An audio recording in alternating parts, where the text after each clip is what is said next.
Welcome to the Cambridge Creative Writing Centre series of conversations with writers. Today I'm in conversation with the writer Camilla Balshaw. I met Camilla when she was a creative writing student with the University of Cambridge Institute of Continuing Education's undergraduate diploma in creative writing. Since then, she's gone on to study an MA in creative writing at Goldsmiths, University of London. She's written for publications such as Guardian Weekend and The Observer magazine. Camilla writes short fiction, flash fiction and life writing, and was recently shortlisted for the Penguin WriteNow prize, which aims to find, mentor and publish new writers from communities underrepresented on the nation's bookshelves. She's working on her first novel set in the wilds of Norfolk, and she's also a yoga teacher. So hello Camilla, it's really nice to see you. Nice to see you too, Midge. Hello. So it's been a while, hasn't it? It has.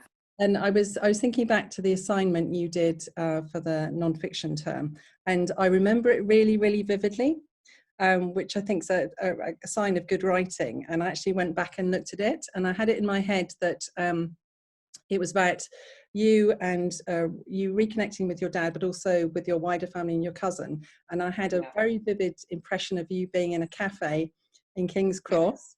And I had it in my head that it was pret-a-manger, and I was really shocked to find that it wasn't. But again, I think that's a sign of a good writer, because you'd allowed me to put in those extra details myself. So it was great that it stayed with me all that time. Great. Well, that was a real catalyst, actually, writing about my father for that assignment. It really changed my life. I mean, if I can just backtrack a little bit. Yeah. So I went to Jamaica for the first time in 2016. Right. To reconnect with my mother's family. Mm-hmm.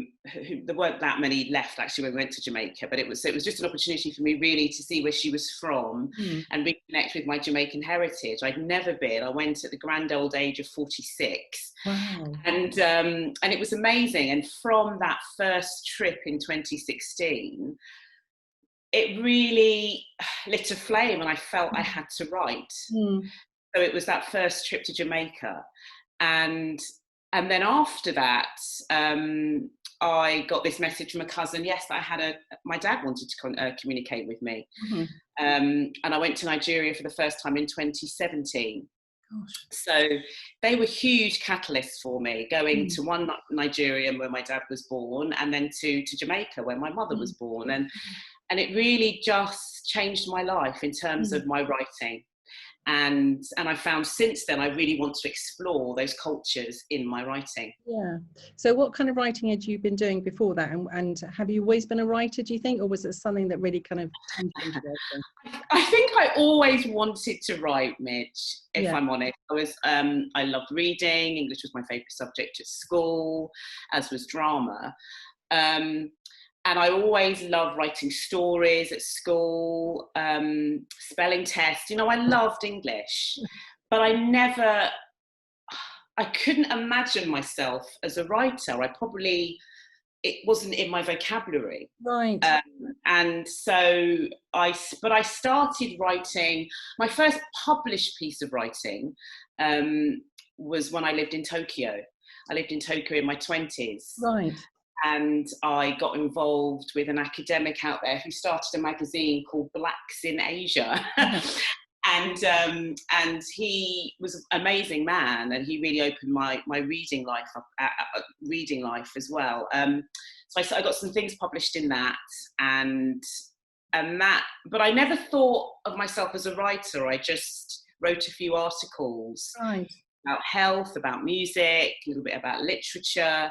I was teaching English at the time in Japan, and then I came back and trained to be a drama teacher when I came back to England. So writing was something I just never thought. I just never thought of it as a career. I mean, or something I could seriously do. Does that make sense? It just seems so far removed. But why? Because you're obviously a talented writer. Did it seem like a kind of presumptuous thing to say I'm a writer, or what do you think was holding you back? Yeah, I think that, and also I don't know. I mean, there's so many. I think I always knew I was creative. Because obviously I'd done a lot of theatre, or I did singing, I did some writing, but I just I felt that was kind of that the writing career was just out of my league. And I didn't feel. And I was saying, I remember having a conversation with a friend, and I was thinking, well, what could I write about? Do I write about, who wants to read about my experiences? Right. As a Black woman as well. And yeah, I just didn't. And I remember thinking about this, thinking, well, would I have to write as a white person? Would my characters have to be white? Yes. But really just, it just seems so far removed to write from my experience in my 30s. It just, So what changed that? Was it going to Jamaica? Definitely. Right. Yeah, absolutely. So I went to Jamaica, and then I came back. I live in Norfolk, in a very sort of rural market town. Yeah. And I just happened to see in the newspaper they were offering a 10-week free Arts Council funded life writing course. So I started that, had an amazing tutor who was really supportive of my writing, and got some things published from that. And then thought, I think I can do this, and I think I want to pursue it. And then I started the course with you, diploma. And again, that just opened my life. It just opened my confidence in terms of, I think I can maybe do this. I'll give it a go, see where it goes. And and I haven't looked back since. So I think it's confidence. It's confidence in my abilities, and also feeling that I had something to say. Yeah. So that first life writing course you did, were you writing about Jamaica and your mother's family, or was it something else? It was kind of a mixture. I was writing about my mum and my dad. I was also writing about the experiences of living in a rural area. And so I wrote a lot about identity and where we place ourselves, and that idea that if you're from a Black ethnic minority community, that you tend to live in urban areas. And I was asking questions about why that was. So I was exploring things like that in my writing, my heritage. So why do you think that we do think that people from that kind of background have to live in urban areas? Is it just what we see on television or read in books? Or? Yeah, that's an interesting question, Midge. I think so. And I think also, I remember having a conversation at a party with someone from India. Heritage was Indian, and they were saying, Camilla, what's it like? I just couldn't be the only brown in the village. What's it like living out of London? And I think sometimes people, the Black community, Asian community, we sometimes put barriers in terms of where we see ourselves, and we think that the countryside isn't for us, or will stand out, people will stare, will be too different. And of course I do stand out because there aren't that many Black people in Norfolk, but I think sometimes you just have to be pioneers, and you have to kind of step out of what people expect of you. So and I'm now that where I live is really informing my writing. Living rurally is really informing my. That's interesting. In what way? Well, I mean, my book is set in Norfolk, my fiction book that I'm writing, and I really wanted to explore this character who lives in a rural area of the UK, and and it just felt really normal for me to have this character not in London, to have her in a very different setting, and what that means in terms of her experiences. I think that's fascinating. I would love to read that, because I can't think of anything that's been similar to it, and I would love to read about that experience. I mean, I'm watching, what is it called? I May Destroy You on TV at the moment, which I think is fantastic. I just love it. But again, it's very urban, isn't it? It is, and most things tend to be. I mean, I was, and that's fine, that's great. But it's very rare, I think, that there's, especially a Black female character, and the setting not being in either London or a major city. So, and it's interesting, so I'm reading a lot at the moment about people moving out of London because they don't need to live in London anymore because work's changed so much. Yeah. And again, people are focusing on the countryside, but it's very rare that you see a black person just talked about moving out of London. It tends to be a sort of traditional white family, 2 kids, blonde hair, you know. So, so I wanted to write about that in this book. Yeah, and I was also, when I was looking back at your creative assignment, I looked at the critical commentary that you did. Do you remember we asked you to write about the choices you made in your creative, and you were talking about writers like Aida Edemariam, who writes for The Guardian, and who wrote the Wives' Tale about her grandmother in Ethiopia. And I don't think it would have come out by the time you heard her. I think you talk about listening to her at the British Library. So what kind of difference does it make for someone like that to be published and to win awards and to have a kind of higher profile?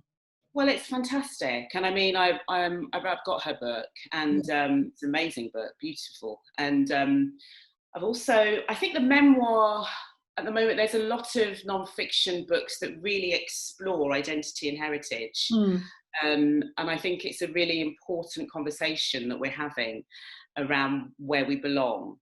And just recently, I've read "The Terrible" by Yasa Daly Ward, which is fantastic. It's sort of a book about searching for who she is. She has a Jamaican mother, a Nigerian dad.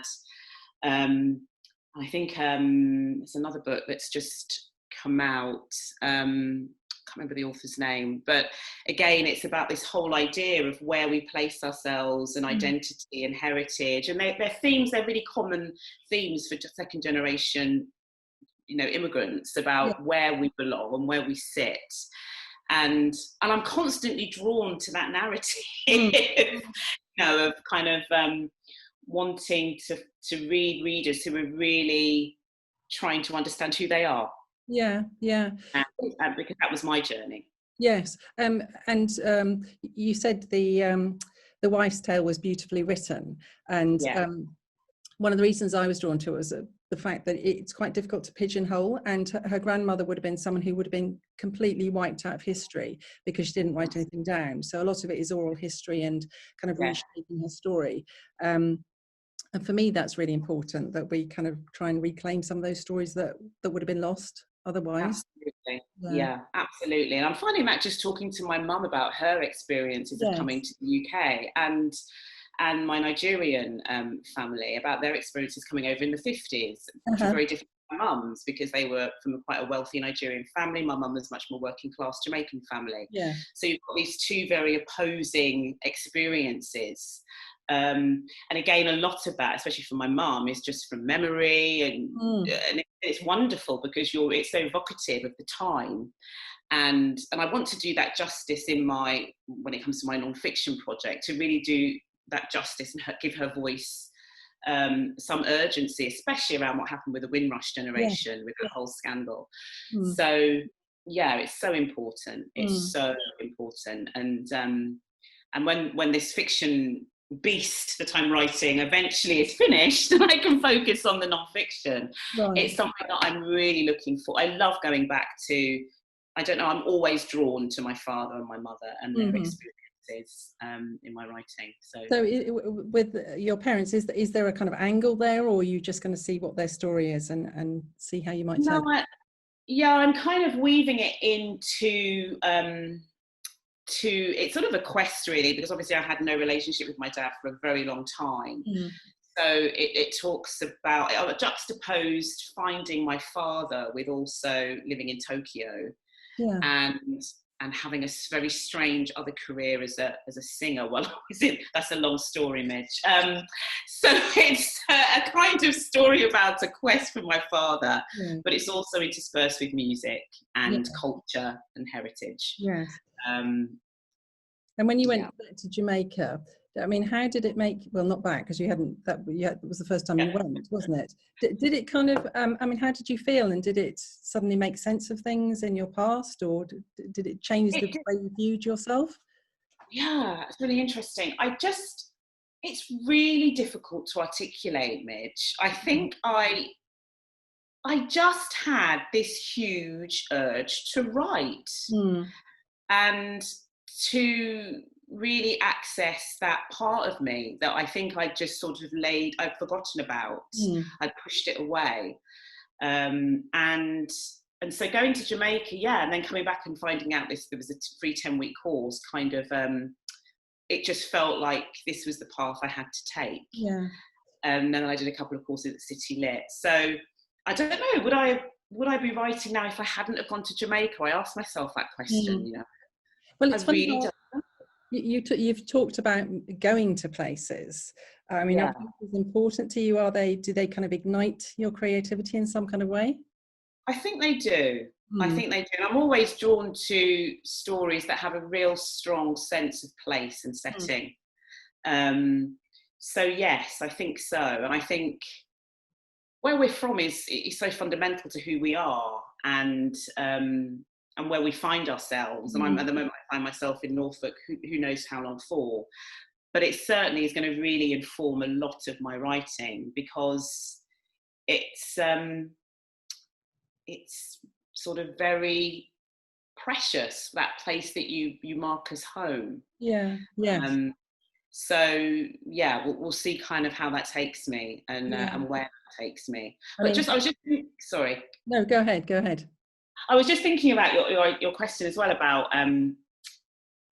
not seeing myself in literature, and I was just thinking this morning when I woke up about a book that really changed me, and it was, I read it when I was in Japan actually. It's by an author called Wright, Native Son. And I don't know, it was one of those books that really ignited in me the power of literature and the power of this person's experiences. Were just so incredible to read, this character, Bigger Thomas. And but again, even reading that, I still couldn't imagine myself writing, well, I obviously couldn't write to write, but just a black character. I mean, and obviously now things are changing, aren't they? We've mentioned Sarah Collins, for example, and her wonderful novel. Absolutely. So and she did the course with you, didn't she? The masters, and the Confessions of Franny Langton kind of came out of that, which is a fantastic book. So kind of, I mean, beautifully written and so wonderfully gothic, and just a great tale. Amazing. And we need more of that, don't we? We need more stories, you know, just to kind of place ourselves within literature. It's so important. Our stories need to be told. I've actually got that book. My mum's reading it at the moment, Franny Langton, so I shall I shall borrow it once she's finished with it, but she's loving it.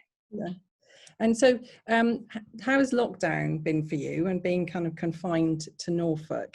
Have you found it difficult to write in that? I did initially. I did initially in the lockdown. I felt very displaced. I think everyone did, didn't they? And I found it very hard to concentrate. And then after a kind of 2 or 3 weeks into it, I really enjoyed, enjoyed probably is the wrong word to use, I appreciated the silence. It seemed, the world just felt like it was taking a pause. And it also gave me a chance to pause a little bit, because we all, in our lives, we're busy, aren't we? And I think the lockdown really forced us to sort of step back. But it's been okay. Now I'm back in a writing rhythm, back into a routine, which is great. When do you write? What's your writing routine then? I find it fascinating about other writers. Well, I try to write in the morning. I'm very disciplined about that. I try to write from about 8 o'clock till 10, 2 hours, have a bit of a break, and then do another 2 hours. So that's kind of 4 hours a day. And then I do other things. I'm quite religious about that. I have to. And do you set yourself a word goal for each day? I tried that at the beginning and found I was putting too much pressure on myself. So now I'm a lot just more free and easy with what comes. But as long as I've done those set 2 hours in the morning, another 2 hours, I'm happy. And, you know, and if I get 1,000 words or 500, that's fine. Yeah. But just the fact that I've stuck to my routine is really important. That routine of everydayness, of keep going, is really important. And I know you're a yoga teacher. Does that help with your writing? It really does. I think one for discipline. Yeah. And routine, and also it's not the best thing on the body, is it, sitting on your backside for long periods of time. It's pretty horrendous. So to know that I can leave my writing desk and go and do some yoga and just stretch my shoulders and feel like a human body again and not kind of hunched over a computer screen is pretty wonderful, actually. It is hard on the body. Yes, no, it's awful. I'm conscious of how I'm sitting now because you're sitting. But what about the creativity aspect of it? Does it kind of yoga release things in your brain? Do things go on, you know, when you're in a kind of meditative state? Does it help with stories and things like that, do you think? Not really. I think the thing that really helps is walking. Yeah, I'd agree with you. Yeah. It's walking. I think when I'm practicing yoga, I'm totally in the moment of the practice. Yeah. But when I'm out walking, especially around here, we've got some amazing forests, and we've obviously got a beach, and ideas just every other minute. I have an idea for a character, or a voice will come, or an idea will just come into my head. I find walking really therapeutic. Yeah. So do you think that would happen if you were in a city? Would you get that same kind of response? I don't know actually. Possibly, because there is something, I think I mentioned, there is something about just that freedom of movement, and but I think I still would, because I just think when you're walking, there's a different energy to your brain, there's a different energy in your thought process. So I think you can get that anywhere, actually. Yeah. And you also write short fiction as well. So how does that work? Do you kind of get an idea and you think that would make a great short story, or do you think, oh, I feel like writing a short story now, what kind of ideas could I plunder, or what's the process like? Well, short story writing is a new endeavour for me. I've only been writing short fiction for about a year and a half. I mean, I find writing short fiction really difficult. I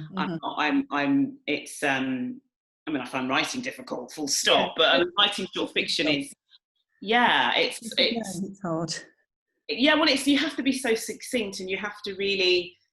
It's a big learning curve for me, writing short fiction. But I'm having a go and playing around with the form, and generally ideas come something I've read in a newspaper, or just an idea I've had, or someone I've met who stayed with me, themes I wanted to explore, I had one idea for a short story just because I saw someone on the tube wearing a pregnancy badge, and that sparked an idea for a short story. So I'm struggling with the short story form, just because you have to be so. With a novel, I'm finding you've got a longer length of time to explore what you want to say. In a short story, you've got a very limited time. Yeah. And that's difficult. Yeah. Really. And are you in a writing group or anything like that? Do you share your writing with anyone? Yeah, I have a mini writing group from my masters, which is great. So we meet over lockdown. We were meeting really regularly, kind of every Sunday. And then I have a friend in Norfolk who's a writer, so we share work as well. I think that's important, isn't it? Just to have that other eye and people who support you. It's really important to find a writers group that you feel connected with. Yes. And our group's quite small. There's only 4 of us. So yeah, I do have a writers group, and my husband also is a fantastic other, even though he doesn't write. It's just a fantastic person to kind of give writing to and find opinion from. So the other people in the writing group, are they writing similar kinds of work, or are you all different in the forms that you're writing in? We're different. Two are memoir, Right. and then the other person is fiction. Yeah. And I think that's quite nice, Mm. that we're a mixed group in terms of form, and different ages, which I think is Yeah. great. Yeah, and I just think it's really useful at this stage, or I think I'll always probably be part of a writers group, but to have that support network Mm-hmm. and to have that group that you just trust, Mm-hmm. and who'll give you feedback and it not be, to be constructive, you know. Yeah, it's very difficult giving feedback, isn't it? Because it can be absolutely crushing. Absolutely can. It really can. And it's great. And I'm also working with a mentor at the moment as well, who's a debut author, Louise Hare, Right. who's mentoring me for a couple of sessions for my fiction, which is fantastic as well. Yeah. I'm grateful for that. So yeah. And what about reading? How do you kind of keep up to date with what's useful for you to read? I mean, I was really grateful when you did the diploma that you kind of said to me, you need to refresh your reading lists, and you're absolutely right, and we're doing that constantly. And you gave me some really good suggestions. But how do you do that? How do you kind of clue into, you know, who are the good new writers at the moment? Well, I'm lucky enough to be part of a really fantastic book club called Rewriting the Canon, which was started by Charmaine Lovegrove, Dialogue Books, and she's also an editor at Hachette. And we still meet, so that's just fantastic for talking about new authors, talking about particularly Black writers. But yeah, I mean, like everyone, I read the Guardian review, I read the Times review on new books that are coming out. So I try to keep up to date. I try to read across genre, commercial fiction, literary, memoir. You know, I just love reading, so that kind of helps. It's quite difficult to read, I think, when I'm writing, like for writing this project I'm working on at the moment, I'm trying not to read so much because I find it influences. Yeah. You hang on to your own voice, don't you? I do. So, but I did sneakily read Britt Bennett's The Vanishing Half. Right. Oh, yeah. My friend was talking about that and saying how interesting it was. Yeah. It's really interesting. And I've just finished Kylie Reid, Such a Fun Place as well. I just couldn't help myself. I just thought, just read them, Camilla. Yeah. So I did. Well, I think sometimes you kind of need nourishment, don't you? And so, you know, I completely agree with what you're saying, but I think you do need to keep reading, don't you? And sometimes it can be helpful to read in a different genre from the one in which you're writing. That can do the trick. But no, sometimes you just need to indulge yourself, I think. You really do, don't you? You just can't beat a book at 10 o'clock at night, you know? It's just perfect. So, although I tried not to, I couldn't help myself. Yeah. But they're great books. I really recommend The Vanishing Half.